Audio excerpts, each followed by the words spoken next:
The noise from the plane's engine echoed, mixing with the sound of passengers arranging luggage and finding seats on the flight from Ronald Reagan Airport. The atmosphere in the cabin was crowded, but not too tense, as everyone tried to settle down before takeoff. In first class, Barron Trump sat quietly in a window seat. He wore a minimalist jacket, headphones, and attentively read a book about famous history. The soft light from the plane window shined on his youthful but no less calm face, making it difficult for passers-by to avoid curious eyes. Barron, however, doesn't care much about that.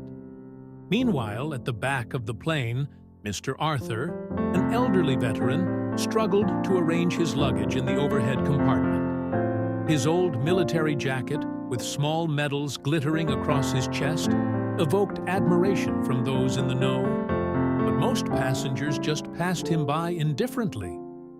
Arthur was confused by the cramped space, bowing his head slightly as he tried to put his suitcase in the compartment. His strong but tired shoulders were traces of many years of hardship. Barron, from his position, looked up and immediately noticed Arthur. His eyes lingered longer than usual, not only because of his military uniform, but also because of his tired and somewhat helpless expression. The last row of seats, narrow and inconvenient, seems unsuitable for such a person. Without hesitation, Barron pressed the flight attendant call button. A young, polite hostess walked over with a professional smile. "What do you need, sir?" she asked, her voice gentle but filled with curiosity when she saw Barron's serious eyes. Barron put down his book, took off his headphones, and pointed toward the back of the plane. "I want to change seats with that man in the military uniform. He's sitting in the last row, and I think that's unfair. Please help me make arrangements." The flight attendant was briefly surprised, then looked in the direction Barron pointed. She saw Arthur sitting on a narrow chair, his head bowed low, his hands holding the suitcase handle tightly. "Are you sure?" she asked hesitantly. "Your seat is first class, very comfortable." "I'm sure," Barron replied, his voice firm but not without politeness. "Someone who has sacrificed so much to serve his country deserves to sit here more than me." The flight attendant smiled, her eyes shining with emotion. "Okay, I will arrange it right away." She quickly walked towards Arthur, informing him of Barron's offer. At first, Arthur appeared surprised and a bit confused. "That boy wants to give his seat to me?" he asked, his voice low and somewhat skeptical. "Why did he do that?" The flight attendant nodded and smiled encouragingly. "He said you deserved it, because you contributed so much to the country, and he was very sincere." Barron stepped forward before Arthur could react further. He stopped next to him, smiling slightly. "You are the one who has contributed to this country, and I am just an ordinary passenger. This is the smallest thing I can do to show my gratitude." Arthur looked at Barron, his eyes filled with tears. "Boy, you don't have to do that. I'm used to these inconveniences." "But you don't have to get used to that," Barron replied, his voice low but strong. "I think sometimes a small action can make a big difference. No one should get used to being unfair or uncomfortable, especially someone who has served his country," Barron said, his voice gentle but convincing. "I'd be happy if this could make your flight more comfortable." Arthur couldn't say another word. He put his hand on Barron's shoulder, his voice choked up. "You are a special boy. Thank you for this action. You did more than I could have expected." In the airplane cabin, other passengers began to pay attention to the conversation. Some people whispered, while others looked at Barron with admiration. An older woman sitting nearby whispered to her husband, "That boy is really different. Not everyone is willing to do that." When Barron returned to the last row, he didn't appear to have done anything major. He just sat down in his new chair, took the book back, and continued reading as if nothing happened. But to Arthur and those around him, Barron's actions were not trivial. Another passenger, a middle-aged man, turned to Arthur and said, "People like that boy are rare. I hope we can learn something from this kindness." Arthur just nodded, his heart filled with emotions he hadn't felt in a long time. The atmosphere in the airplane cabin seemed to change. The conversations became warmer.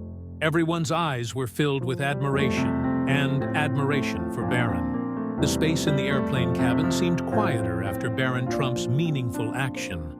Mr. Arthur, still sitting in the first-class seat that the boy had just given up, his eyes sparkled with emotions mixed with confusion.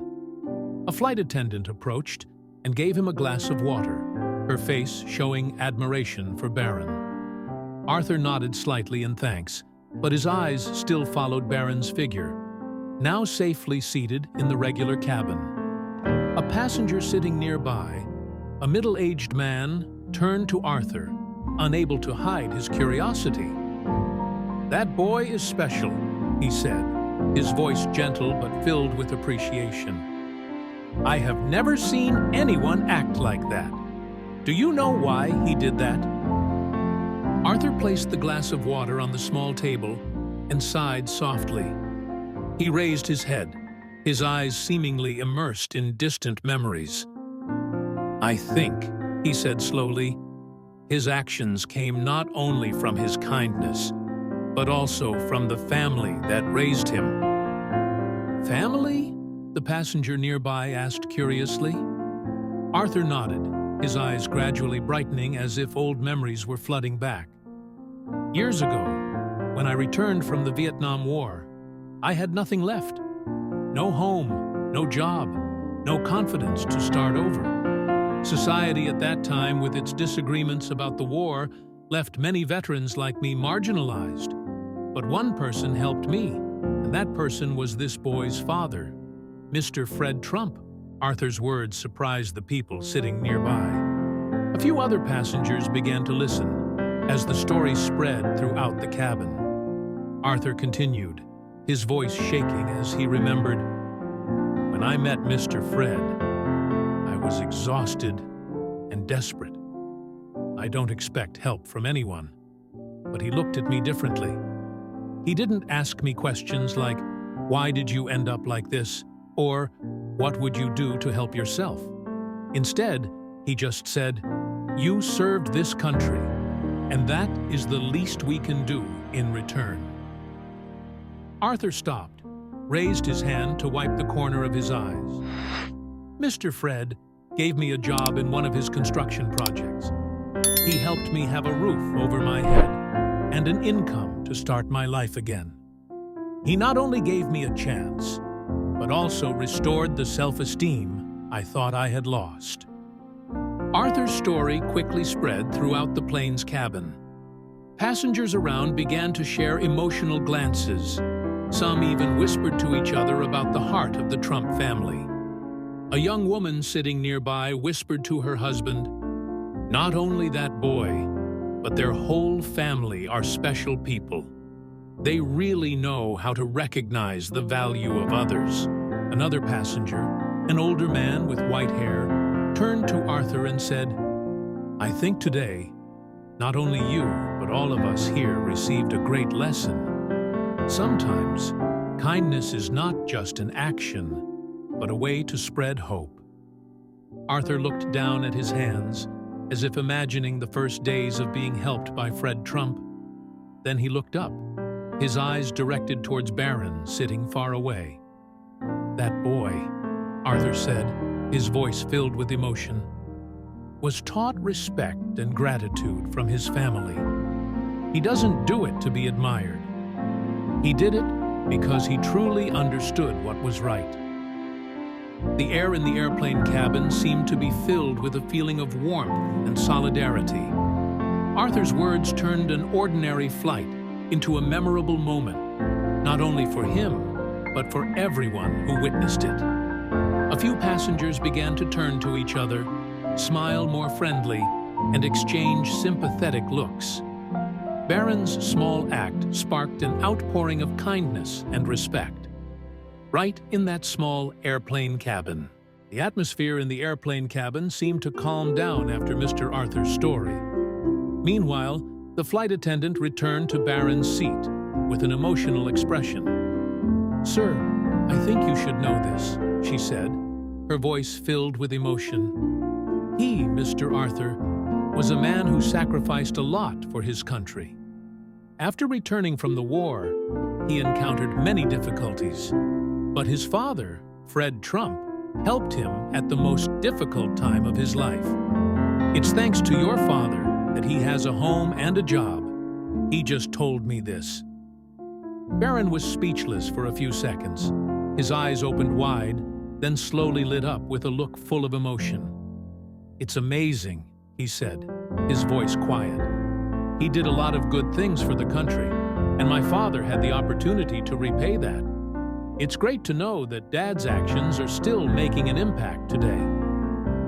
He didn't say anything more, just sat quietly looking at Arthur, who was smiling at the people around him. His appearance was tough, but full of humility. Just a few minutes later, Arthur decided to go see Barron. He stepped into the first-class cabin. His gait was a bit stiff, but his eyes were gentler than ever. When approaching Barron, he stopped, put his hand on the armrest, and gently said, "Boy, I don't know what to say to thank you." He continued the kindness of his family. "Your father, Mr. Fred Trump, is the person who brought me from rock bottom to the surface. I will never forget what he did for me. And today, you reminded me that moments like these are important." Barron stood up, without hesitation. He looked into Arthur's eyes, his blue eyes sparkling with emotion. "I didn't do anything big. You deserve this. What your father did was just the right thing for anyone to do." Arthur smiled softly, his eyes watering. "No, you're wrong, Barron. Actions like this are rare. You have a special heart. Don't ever lose that. You showed me that this world still has a lot of hope." The two shook hands in an emotional moment. The people around witnessed this scene, their eyes sparkling with admiration. A passenger sitting nearby couldn't help but jump up and clap his hands. The sound of applause quickly spread throughout the aircraft cabin, blending into a warm and inspiring space. Barron just bowed his head in humble thanks. When Arthur returned to his seat, the atmosphere on the flight seemed to change completely. Everyone started chatting with each other. Sincere smiles were exchanged. An older woman sitting near Barron leaned over and said to him, "You reminded all of us that sometimes just one small action can change a whole day, even a whole day, lifetime." Barron just smiled and replied, his voice gentle, "It's the least I can do." As the plane continued its journey, the story between Barron and Arthur still left an echo not only in the hearts of the passengers on the flight, but also spread when some people posted this story on social networks. But for Barron, that action does not need recognition. It is simply the right thing to do. When the plane landed, the air in the cabin was still filled with warmth and emotion. Several passengers walked up to Arthur, patted him on the shoulder, and thanked him for his contributions to the country. Others turned to Barron, smiled admiringly, or even shook his hand to show appreciation. A young woman, with tears in her eyes, said to Arthur, "Thank you for your dedication. People like you are the reason we can live freely." A middle-aged man shook Barron's hand, his voice filled with emotion. "Boy, your actions today have taught me a lot. I hope my son grows up to be just like you." Barron only responded with a modest smile, his eyes shining with gentle pride. As he stepped off the plane, Barron pulled out his phone and texted his mother, Melania. He wrote, "Grandpa would definitely be proud today." Barron and Arthur's story quickly spread, not only on the flight, but also in the online community after a passenger shared it. Barron's small but meaningful act brightened the hearts of hundreds of people, emphasizing the importance of kindness and gratitude. The story reminds us that the power of kindness lies not only in great actions, but also in small but sincere gestures. A simple thank you, respect, or concession can connect people on the deepest level. As passengers left the airport, the air was filled with smiles and a feeling of unity. Someone in the crowd thought to himself, "If we all acted like that, what a better world this would be." If this story has touched your heart, please like the video to spread this meaningful message to more people. Don't forget to subscribe the channel so you don't miss the next inspirational stories. We'd love to hear your thoughts.